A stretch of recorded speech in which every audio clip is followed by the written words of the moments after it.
नमस्कार दोस्तों, scary story official में आप सबका स्वागत है।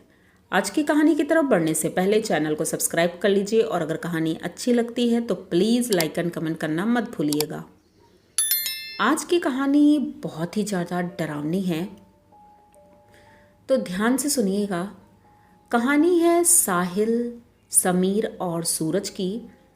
ये तीनों अभी अपने स्कूलिंग में हैं, 10th क्लास में हैं और स्कूल से पिकनिक जाना था। तो इन तीनों ने अपने अपने फैमिली में बताया सबको और सबसे परमिशन ली कि स्कूल में मीटिंग है, आप सब लोगों को बुलाया है स्कूल में। तो इनके गार्जियंस जब स्कूल जाते हैं और टीचर्स उन्हें कन्विंस कर लेते हैं तो घर वाले भी मान जाते हैं। अब जैसे ही घर वाले मानते हैं, ये तीनों तो बहुत खुश हो जाते हैं कि चलो अच्छा है, हम लोग पिकनिक जाएंगे और वहाँ घूमेंगे। तो ये अपनी पैकिंग शुरू कर देते हैं और सैटरडे को पिकनिक जाना था और संडे को वापस आ जाना था, एक दिन की बात थी। तो घर वाले भी राजी थे और ये लोग तो खुश थे ही। अच्छे से पैकिंग हो गई, सारा सामान रख लिया इन्होंने। कुछ खाने पीने का सामान भी इनकी मम्मी ने बना दिया था। तो ये लोग अपना अपना बैग ले करके स्कूल पहुंच जाते हैं और पिकनिक में इन्हें जाना था। एक वाटर पार्क था, वहाँ जाना था और कुछ बाहर एरिया था, बहुत अच्छा पहाड़ी वहाड़ी थी, तो वहाँ घूमना था। इन लोग तो कुछ ज़्यादा ही खुश थे क्योंकि सिटी में रहते हैं और गर्मी का मौसम था, तो बाहर इस तरह हिल स्टेशन पर जाना और ख़ास करके वाटर पार्क के नाम पर तो खुश हो ही जाते हैं बच्चे। तो फाइनली स्कूल से पिकनिक की बस तैयार होती है और काफ़ी बच्चे थे, 10th के थे, 9th के थे बच्चे। ये सभी लोग बस में सवार हो जाते हैं और चल देते हैं। बस शाम को वही 4 बजे निकली थी और ये था कि वहाँ पर 9-10 बजे पहुँच जाएंगे, रात में रेस्ट करेंगे और फिर सुबह से घूमना शुरू करेंगे। तो ये लोग यहाँ से निकल जाते हैं और बहुत अच्छे से गाना गाते हुए एंजॉय करते हुए सब लोग चल रहे थे।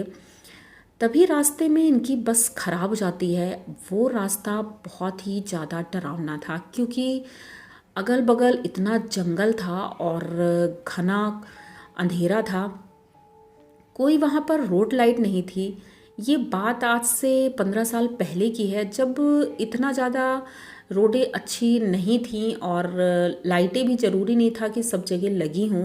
तो वही हाल था यहाँ का भी।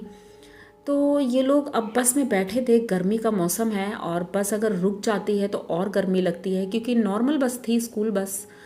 तो अब इन लोगों को गर्मी लग रही थी, तो ड्राइवर ने बोला कि थोड़ा टाइम लगेगा, तुम लोग चाहो तो थोड़ा बाहर इधर उधर टहल सकते हो, अगर कोई उतरना चाहे तो क्योंकि थोड़ा टाइम लगेगा। तो सर बोलते हैं कि ठीक है, जिसको वॉशरूम जाना हो या कुछ करना हो तो नीचे उतर सकता है। तो टीचर्स के साथ ही एक दो बच्चे नीचे उतरते हैं। पीछे से साहिल और समीर, ये दोनों बहुत शैतान और बहुत ज़्यादा ये था कि इंजॉय करने वाले बच्चे थे। हर चीज़ में अपना इंजॉयमेंट ढूंढते रहते थे। तो जैसे ही सर नीचे उतरते हैं, उस बच्चे को लेके टॉयलेट कराने के लिए ले जा रहे थे, पीछे से ये दोनों भी उतर जाते हैं। मैम बोलती हैं कि बेटा कहाँ जा रहे हो? तो ये बोलते हैं अरे वो सर के पीछे पीछे जा रहे हैं, हमें भी वॉशरूम जाना है। तो मैम बोलती हैं ठीक है, जाओ पर आराम से जाना। तो ये लोग नीचे उतरते हैं और इधर उधर देखने लगते हैं। तो सर पता नहीं किधर चले गए थे, इन लोगों ने ध्यान नहीं दिया और देख नहीं पाए अंधेरे की वजह से। ये लोग गाड़ी के थोड़ा पीछे निकल जाते हैं और पीछे से धीरे धीरे जंगल की तरफ जा रहे थे कि कहीं झाड़ में कर लेंगे इधर उधर टॉयलेट। तभी इन्हें दिखाई पड़ता है जंगल में कहीं आग जल रही है। ये बड़ी गौर से देख रहे थे और पता नहीं क्यों उस आग की तरफ खिंचे हुए चले जाते हैं दोनों लोग। वहाँ एक पेड़ के पीछे छुप करके ये दोनों देख रहे थे कि एक बाबा है, वो उसकी बहुत बड़ी बड़ी दाढ़ी है और उसने शरीर में कोई कपड़े नहीं, बस एक वस्त्र नीचे पहना रखा है उसने और ऊपर बड़ा सा जूड़ा लगा हुआ है, उसका माला पहना है उसने और वो हवन कर रहा है और बहुत ज़ोर ज़ोर से बोल रहा है। उसका चेहरा इतना अजीब दिख रहा है, बहुत दुबला पतला है। ये लोग देखते हैं उसको और देख करके डर जाते हैं। जैसे ही वो भागने लगते हैं वहाँ से, तभी वो देख लेता है और वो बाबा इसको बहुत तेज़ी से चिल्लाता है, कौन है वहाँ। तो ये दोनों कुछ बोलते नहीं हैं और भागना शुरू कर देते हैं। जैसे ही भागते भागते ये बस की तरफ जा ही रहे थे तो देखते हैं कि वो बाबा इनका पीछा करने लगता है। बाबा दौड़ते हुए इनकी तरफ आ रहा था, पर जब ये लोग बस के ऊपर चढ़े, इन्होंने पीछे मुड़कर देखा तो वहाँ कोई नहीं था। अब इन लोगों के जान में जान आती है, तो टीचर पूछती हैं, क्या बात है, तुम लोग इतना हाँफ क्यों रहे हो और इतनी तेज़ी से दौड़ कर क्यों आए हो। तो ये लोग बोलते कुछ नहीं मैडम, अब वो हम लोग गेम खेल रहे थे। तो कहते अच्छा ठीक है, बैठ जाओ अपनी अपनी सीट पे, सब लोग बैठ जाओ। तो ये लोग बैठ जाते हैं और उसके बाद अब दोनों डर तो रहे ही थे क्योंकि उसका चेहरा इतना भयानक था। फाइनली बस ठीक हो जाती है और वहाँ से चल देती है। थोड़ी दूर ही पहुँचे थे तो एक ढाबा मिलता है, तो सर बोलते हैं कि किसी को कुछ खाना पीना है तो खा लो, अभी वही 12 साढ़े 12 बज रहा था। अब ये लोग भी बस से उतरते हैं, सभी लोग बस से उतर करके ढाबे में जो चारपाइयाँ पड़ी होती हैं वहाँ पर जाकर बैठ जाते हैं सब लोग। और सर जाते हैं ऑर्डर लेकर कि भाई बच्चों के लिए कुछ नाश्ता और ये सारी चीज़ें। तो बच्चे बोलते हैं कि सर हम लोग तो घर से ये नाश्ता और खाना लेकर आए हैं थोड़ा बहुत। तो सर बोलते हैं अरे उसको रखा रहने दो, अभी यहाँ पर थोड़ा बहुत कुछ खा लो, बाकी वहाँ पहुँच कर खा लेंगे। तो कहते ठीक है अच्छा। अब वो सर चाय नाश्ता कुछ लेकर आ रहे थे, तभी साहिल देखता है कि एक पेड़ है और वो बहुत तेज़ी से हिल रहा है। उसके ऊपर उसे कुछ ऑरेंज ऑरेंज कपड़ा दिख रहा है लटकते हुए, जैसे कोई धोती आदमी लोग पहनते हैं सिंदूरी टाइप की, वैसी धोती थी, वो लटक रही थी। तभी समीर बोलता है, एकदम से चीखने लगता है और बोलता है साहिल से, साहिल वो देख ये तो वही आदमी है जो हम लोगों को जंगल में मिला था। अब ये दोनों डर की वजह से इतनी तेज से चीखते हैं कि इनके सर और मैडम सभी दौड़कर आ जाते हैं। पूछते हैं क्या बात है, तो वो लोग इशारा करते हैं ऊपर पेड़ की तरफ, लेकिन किसी और को वो दिख ही नहीं रहे थे, वो सिर्फ इन्हीं दोनों को दिख रहे थे। अब वो लोग बोलते हैं कुछ नहीं है बेटा, कुछ नहीं हो सकता, कोई उल्लू होगा, कोई मतलब जंगली जानवर पक्षी कुछ भी होगा, पर और कुछ नहीं है वहाँ पर, तुम लोग परेशान मत हो, आराम से बैठो। अब ये दोनों तो वैसे ही डर रहे थे क्योंकि इनको वो अभी भी वहीं पर दिख रहा था, लेकिन अब इन लोगों ने चिल्लाना कम कर दिया क्योंकि जब किसी को दिख नहीं रहा है तो चिल्लाने का कोई मतलब नहीं था। बहुत हिम्मत करके दोनों शांत बैठे रहते हैं।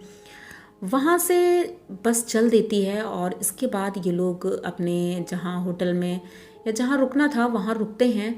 उसके बाद ये सोचते हैं कि चलो अब दूसरे दिन जब सुबह होती है 5 बजे, ये लोग अपना बाहर निकलते हैं गाड़ी से ही। वाटर पार्क जाना था इन्हें।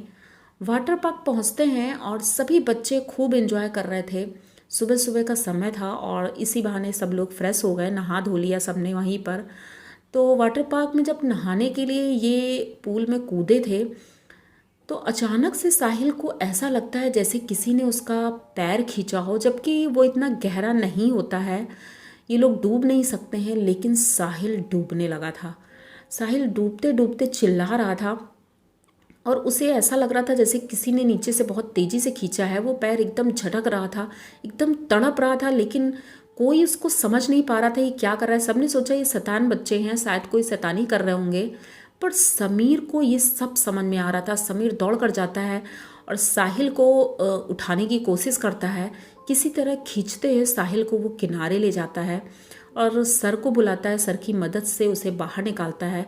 सबसे बड़ी बात, साहिल जब बाहर निकलता है उसके पैर को देखा जाता है तो वो क्लियर दिख रहा था जैसे किसी ने उसका पैर कस के पकड़ा था, क्योंकि नाखून के निशान उसके पैर पे बने थे। ये देख करके तो सभी लोग बहुत डर जाते हैं और सोचते हैं कुछ तो ऐसा हुआ है जो नहीं होना चाहिए। एक मैम थी जो बहुत सीनियर मैम थी, उन्होंने कहा बेटा तुम लोग कहीं गए तो नहीं इधर उधर। तो इन्होंने बोला नहीं हम लोग तो कहीं नहीं गए। तो बोले नहीं सही सही बता देना क्योंकि प्रॉब्लम हो सकती है कुछ भी, तो तुम लोग छुपाना नहीं। ये लोग अभी भी कुछ नहीं बता रहे थे और वहाँ से बाहर निकलते हैं। उसके बाद ये लोग अपने जहाँ पर रुके हुए थे, एक होटल था वहाँ रुके हुए थे, वहाँ पहुँचते हैं तो वॉशरूम जाते हैं। साहिल जा रहा था और समीर बोलता है कि तुम अकेले मत जाओ, मैं भी चलता हूँ तुम्हारे साथ। दोनों साथ में वॉशरूम जाते हैं। साहिल टॉयलेट के अंदर गया था और समीर बाहर खड़ा था।